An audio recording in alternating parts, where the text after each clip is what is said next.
Hey guys, thank you for joining us for Pro Value Media's Market Like a Pro series. Today we have a special treat for you. My name is Rick Cruz Jr., your digital and print marketing partner, and I will be your moderator for today. As I mentioned, today we have a special treat for you. We reached out to talk to one of our favorite bakeries and restaurants to speak to them about how they quickly adjusted during these uncertain times. Today's guest is Amanda Montoya of Cakeland and Bolillos restaurants. She has been working alongside her family of 3 generations to bring you some of the best tasting cakes, sweetbreads, and favorite dishes like their famous enchiladas callejeras and chicken poblano, just to name a few. Man, I'm hungry now. But first, let's talk to Amanda. Amanda, how are you today? I'm good. Thanks for having me, Rick. Good, good. And I know we've been talking the last couple of weeks and seeing how everything is going. And one of the things I wanted to reach out to you was because you guys have had to pivot a lot lately with all these uncertain times. And I guess we want to break it down first with Cakeland first, right? With Cakeland, you've had to obviously reduce your hours and do other various things to accommodate that, accommodate the new business model of to go and pick up. And if you don't mind sharing with us some steps that you've taken for this pivot. Yeah, so it started obviously the day the city mandated the no more than 10 people inside a building. So our operation is, you can't control who goes in and who goes out unless you have somebody standing at the door, right? And that's very difficult for us because, you know, birthdays always happen and those things still need to get celebrated. And it was one of those things where we had to close down for a bit, regroup, figure out what was the best way moving forward, not just because of the whole business operation, but also because of the virus. It was very difficult to understand what was going on because every single hour it felt like something new or more shocking.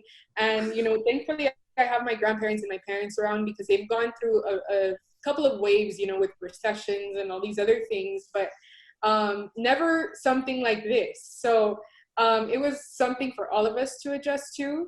And so basically we closed, I can't even remember what day we are anymore, but we closed at some point when the city first said, you know, no more than 10 people. And then we had been forwarding the calls to one of our cell phones and everybody was still trying to order cakes. And it was, we would take orders of cakes that we had already had in stock that we hadn't sold because it was maybe like a 2 to 3 day window that, you know, okay, well, we can have those that we always have ready. And then we just said, okay, let's try and figure out what's the best way forward. And when we sat down, we said, okay, no more than 3 employees that we can have at the bakery. Obviously, for that to happen, our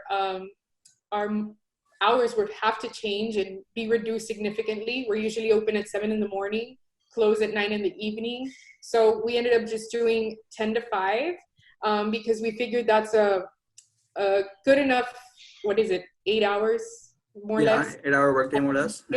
Cover, you know, a nice little window. And we're doing strictly phone and online ordering to protect our employees because we can't control who we're dealing with, right? And at this point, you don't know who's infected or, you know what I mean? Yeah. My priority was the health of my family and my employees. And that's basically what we use to get us through all of this, to make sure we put people first and then everything else kind of comes along with it. Yeah, and I'm glad you mentioned that because that is super important that you said people first. You know, that's pretty much a priority for everyone to make sure that everyone is safe. Right. And you know, in the past few weeks when I was talking to you, one of the things I was really surprised with that you were telling me was that you guys have been not only having a pivot, but I was really surprised how you guys are still putting out cakes, that people are still celebrating cakes and their birthdays and stuff. And even though we're in this in shelter quarantine life, families are still celebrating their cakes, just not the big cakes that they're used to, the smaller ones, right?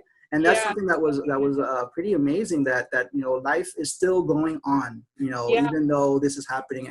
And that's super important, like to maintain that and I think everybody's looking for something good to celebrate or good to happen, and any little change in the household where you can just get a little wave of positive energy, you know, in a cake. I think you can find that in a celebration, in a birthday. I mean, I'm definitely tired of cooking at home. So anything from the outside in is like welcome. And especially when it's, you know, a birthday or a special occasion. We Yeah. just did a coronavirus cake today. I just posted it actually. So just when you think you've seen it all, you know what I mean? It's pretty. Yeah.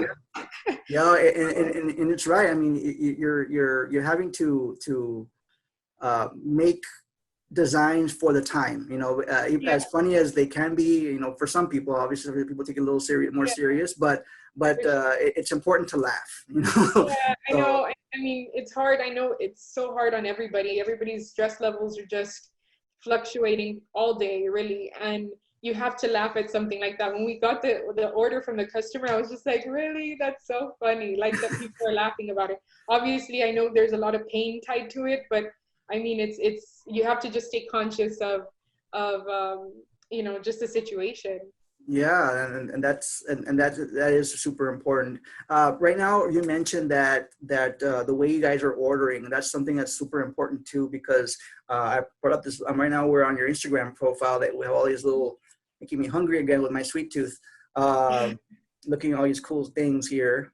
Yeah, But anyways, I was gonna go double back here to your ordering form. yeah, Basically, you guys made it a little, try to simplify the way customers can get a hold of you, because obviously people can't walk up to your store like you mentioned. yeah, You know, nobody can walk in. So there's basically three ways to order here, and basically, yeah, I'm not sure if you want to go over those yeah. options for us. So obviously, our phone ordering is for the people who feel more comfortable speaking to somebody. That's, you know, essential. We have the Cake Land number up there. That's our Saunders location. By the way, that's the only location where we do curbside for Cake Land, and where we also work out of and deliver, because we're offering free delivery right now as well. That's So amazing. Wow, free yeah, delivery for cakes. Wow. yeah, I mean, people, we don't really want them to get out. So we'll kind of just go leave it at the doorstep, text and say, hey, your cake is outside, you know? So anyway, yeah, that's one way. The other way is Facebook Messenger. A lot of people, because of Facebook, the accessibility to it, and everybody, pretty much everybody in the world has a Facebook account. They can just send a message. Somebody will be with them within, you know, 5-10 minutes, depending on how busy they are at the moment. And then we have an online chat that comes out on our website. When you go onto our website, there's like a bottom button that says, let's chat, that one. And you can basically type in a message and somebody's behind the website. Our IT person is behind the website, and they I'll respond. wait for somebody that actually needs it. It's I'll actually not to- me, and my phone is not with me because I was afraid that that it would ring. So you No, know, no, I'm you might just not get gonna. a message right away. No, no worries. Just showing people where the button is, just in case they're Yeah, looking for it. yeah.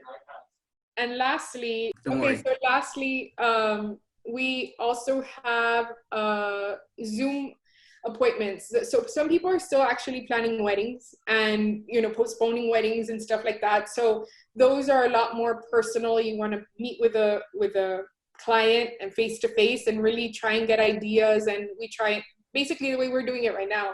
And anything that's a lot bigger, a lot more personal for the future, because right now we're basically only putting out little round cakes, and that's what we can do.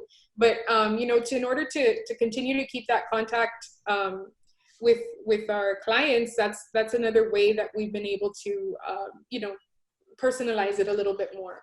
No, and that's awesome. I know that's something that most businesses, including ourselves, have started doing ourselves. Like right now on the Zoom Mhm. call, that it's just been very important for everyone to have that, to maintain that face-to-face contact.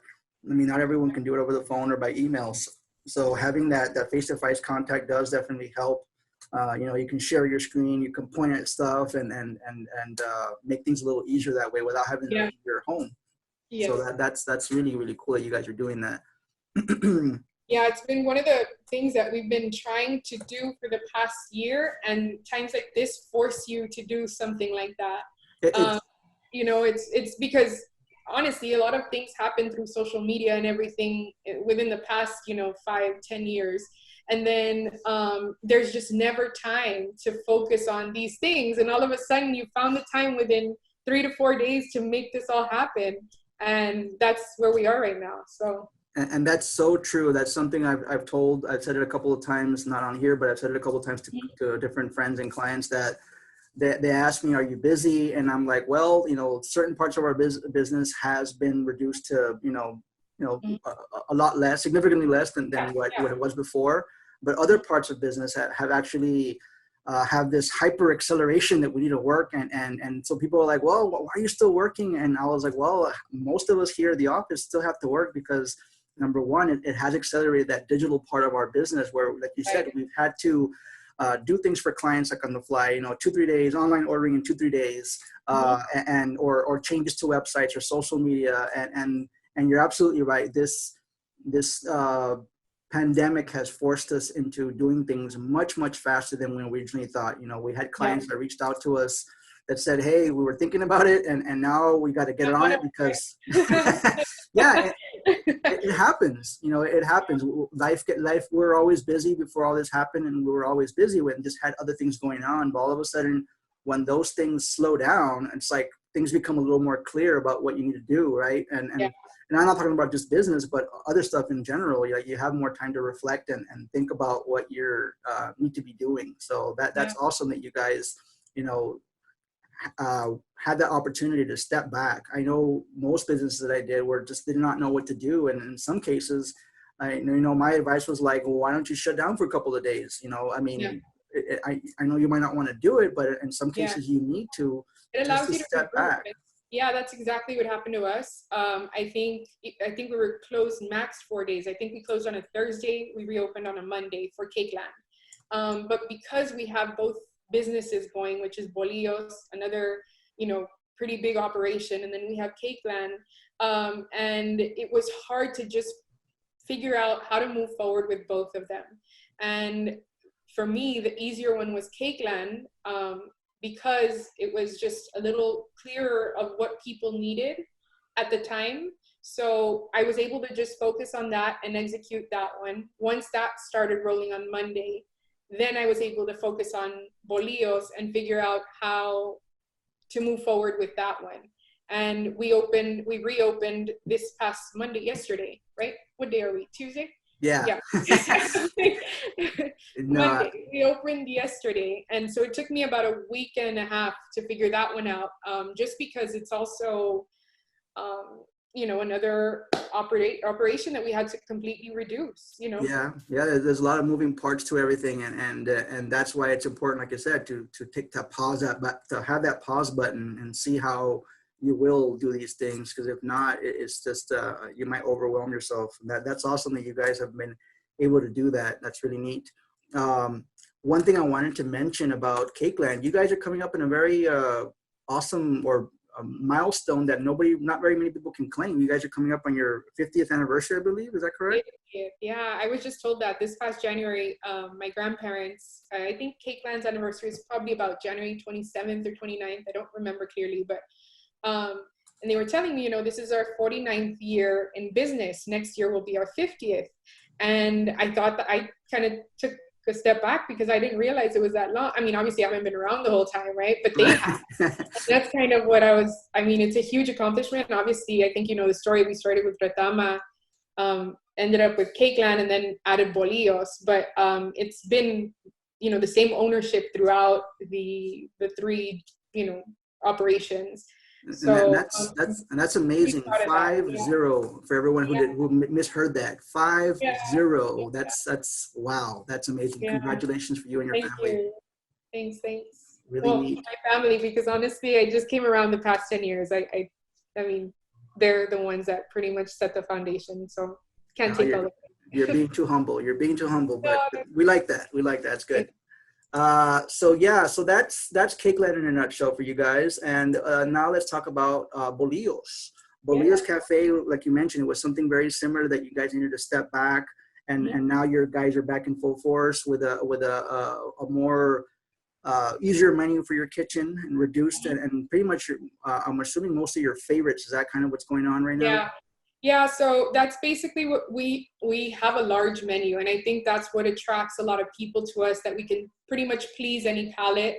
And one of the downfalls to it is when you have a a pandemic, I guess, you don't have as many people coming into the door. So what we did, we kind of looked at our best sellers, went with our top 20 plates roughly. We have a full breakfast menu because that I know is difficult to reduce, and it was easy to have, you know, inventories for that compared to the lunch and the dinner. The dinner has different sauces, different things that it's hard to calculate, you know, the amount of produce and things that we would be using. So we basically reduced it to the top 15, 20 plates, more or less. There it is.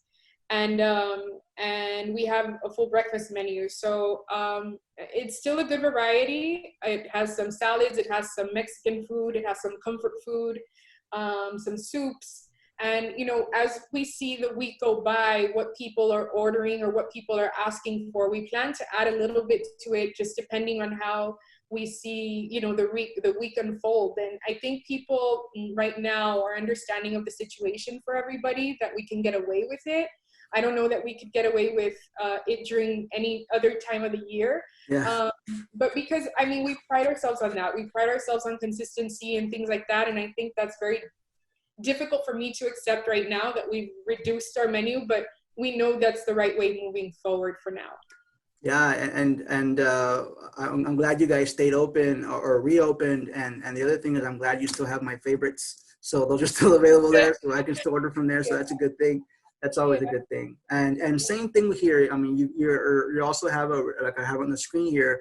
You have a different hours that you have, and you can do phone orders, and you can also doing Facebook orders as well. Is that correct? I haven't gotten to the Facebook, but I probably will. I mean, I get the messages anyway, so I'm pretty sure I can respond to anybody. We added our online ordering, which is with you through the Bolillos website that we launched yesterday as well. And that's why it was like last week we were on conversations like, okay, Rick, when can I have it? Yeah, no, and like I said, sorry for the pressure, but it's good. Okay. It's good. Yeah. I mean, like I said, we're used to this pressure.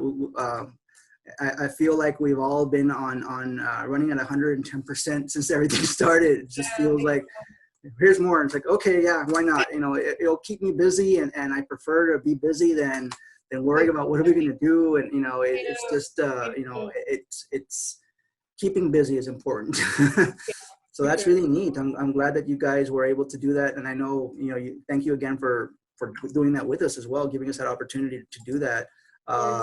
Basically, online you can order, like you mentioned, all your favorites on here, and you're able to you know, do most of your favorites are going to be here as far as what you can order in here. So I really love that you can do that, and you can see that with any desktop or mobile or yeah, pretty much any desktop or mobile application that you're looking for. You just go to your website, which is, we'll go to that in a bit towards the end.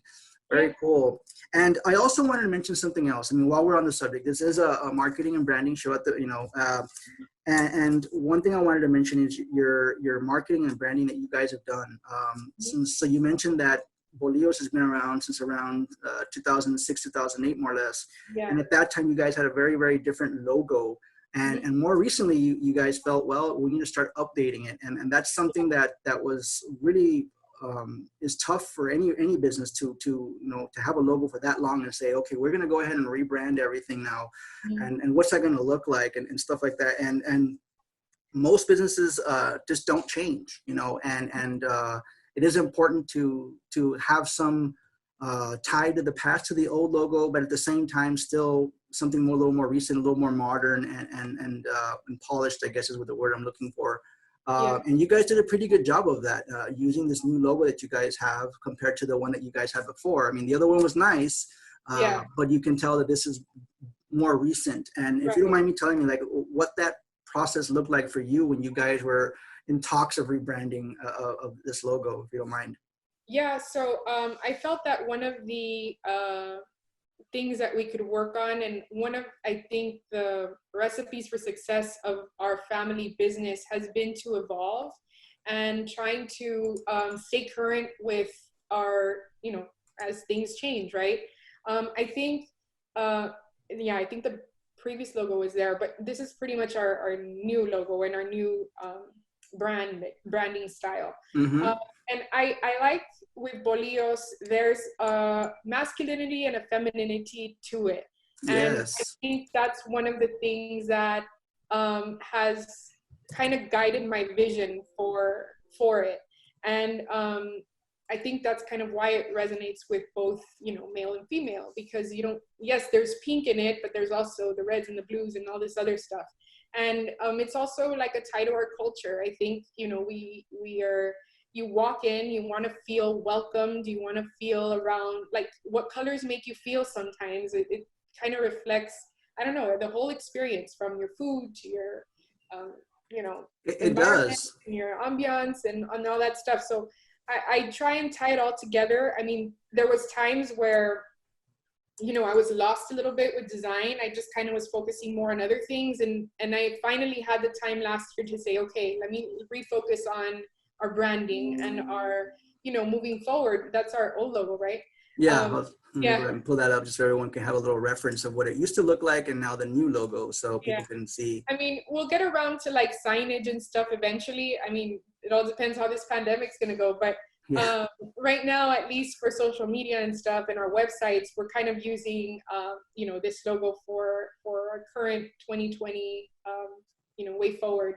Um, Yeah, no, and and that's understandable. I mean, obviously, when one thing we want to mention to anybody out there that's going to rebrand, yes, there are these steps that you need to retake and think about, like you said, and start doing this. But and after that, yeah, you start rolling out the things, and the way to do that is roll out the things that are the easiest first. In this case, social media, anything that's digital that's not tied to anything that's printed right, or tangible, right? And after that, you can focus on those things slowly. So for anybody out there thinking about rebranding, you don't need to do it all at once. You know, yeah, if you can, great, but you don't need to do it that way.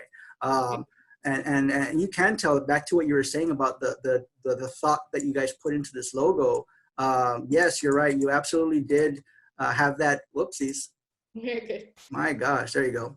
there you So go. you guys actually did a really good job of tying in that masculine and femininity, but also bringing that Mexican folk authentic colors and using those type of designs that go very well with this new logo that you guys are using. So again, really good job on that. Thank you. I think there'll be a nice opportunity to do other things with that as the year goes on. Once things clear up, you know, you mentioned Yeah, that I know with Cakeland, you guys also do a really good job of doing that. You guys added this extra new vertical logo that looks really, really nice, complemented to different uh, products that you guys have. And you guys are very started using that type of stuff on your packaging, which is, yeah, again, goes back to branding. You know, every yeah, time your cakes and cookies and sweetbreads and all that stuff go out, there's always a logo attached to it to make sure that not where it came from, but it just you want to make sure that it's very iconic. And this yeah. new That's vertical logo that you guys are using is very, very thanks. loud, and I love it. You know, it looks really, really nice. I know we use it a couple of times in some of your print Yeah, projects, and it looks or, really nice. It grabs your attention and tells you what it is. It's in your face. I love it. It's really yeah, and cool. it's not confusing. I mean, I think the straight lines that they use with the wording, it helps. I think you could tell that it says Cakeland. It's not something that is confusing. So I was pretty excited to use that one too. Yeah, it is. It really is pretty neat. Very cool. And one last thing, I know you mentioned it, and we touched about it already about the importance of staying positive during this time. What have you been doing to stay positive? I know. Uh, I've been home, honestly. I have two kids, 5 and 2. She's five, one's 5, one's 2. And honestly, they don't allow me to focus too much on the negativity, and they really balance out my day. You know, when you think that the world is going to end and you don't know how far this is, you know, real quick, there's a mom, you know, and I'm just get tied away. But honestly, I've been really thankful and just reflective of what we do have, and trying to focus on what we do have versus what we don't have, and staying present, because you know, you start thinking about future and all this stuff, and that's something you can't control, and this pandemic is something you can't control. The only thing you can do, like everybody says, is stay home. And honestly, for so many years already, I've been praying for more time at home with my kids, and I finally have it. you got And it. it's not, I know it's not in the exact terms. I should have, like, you know, really set visual, like, okay, no, I don't want this, but I want this. And, you know, I got it all at once. And Yeah. it's fine. I mean, I think, honestly, it's just staying present is going to be the most, the only thing you can control, you know, and other than that, my terms, I let go, let God. And that's pretty much where we stand. I'm pretty religious about, you know, certain situations, well, not certain situations, everything. My outlet. Everything. Yeah. Yeah. Yeah. But this is one of the times that you just have to really let go, let God. So Yeah, yeah. Focus on whatever faith you're practicing or whatever it is that gets you through it. But it's important to fall back on that, especially during this time. But that's awesome. Again, thank you so much for yeah, coming out. You know, I did want to mention. We talked about this earlier that yes, this pandemic has caused all this new life adjustments that we've done, and one of the silver linings, one of the main silver linings that we have, like you said, is now you have that time. But another one of those silver linings is that, you know, it has brought us closer in more ways than we thought. Like you mentioned, you've talked to other restaurateurs and reached out to them to see what they're doing, and they've given you that feedback as well. And that's really cool. It's bringing our community closer in more ways than we thought because of that, you know. And I'm not sure if you wanted to add to anything like that, like I said, that yeah, I was telling you earlier that I feel that during these times, there has been just an outpouring of support from everybody, from clients to other restaurateurs. My neighbor from Lolitas, we've been pretty much in touch almost every day, just because, you know, you really just need someone to fall back on, and everybody's going through the same situation. At this point, we're just operating day to day, trying to figure out how long this is going to last, even though it's something you can't control. And hopefully, you know, hey, this is working for me, try this, you know, little things like that, not just from restaurateurs, but people in other lines of business. And I think that, you know, any advice you can get or any different outlook you can get will help you ultimately reach a decision that's right for you. You know, once you have time to, because everybody has time now, once you have time to like really process what's going on. And, you know, it's been a blessing in a way, because it's brought so many people closer, and, you know, very thankful for that. No, that's good. And again, I'm glad you guys are doing well and back in business. So that's Yeah. awesome. That's really, really good. And again, thank you again for spending some time with us, because I know you're really busy running two different Thank you. operations plus being a mom. So Yeah. that's a lot to handle. Now, apparently I'm a teacher too, because That's right. that's another, another title you can add to my. That's true. Here's another hat, you know, another feather for your hat. So that's really cool. No, again, thank you again for your Excited, time, but thank and you. we'll be talking very soon. Sounds good. Catch you soon. Bye bye. Bye bye.